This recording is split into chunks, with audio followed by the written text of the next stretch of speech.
Pag sobrang lungkot mo, pag sobrang disappointed mo, pag nai-stress ka sa buhay, huwag kang gagawa ng malaking desisyon. Amen? Because when you are at the lowest in your life, and if you make a major decision, you will choose the wrong thing.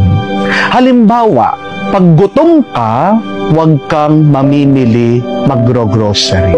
Why? Because you will pick the wrong thing. Amen? Pag desperado ka, wala kang trabaho, huwag kang mag-job hunting.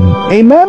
Dahil, pag wala kang choice, meron binigay na trabaho sa'yo, kahit na pangit ang trabaho, kahit hindi mo kaya, o kahit mababa ang sweldo, kukunin mo. Amen? Pag broken-hearted ka, huwag kang maghahanap na magmamahal sa'yo. Hindi po ba? Bakit? Because you will choose the wrong person.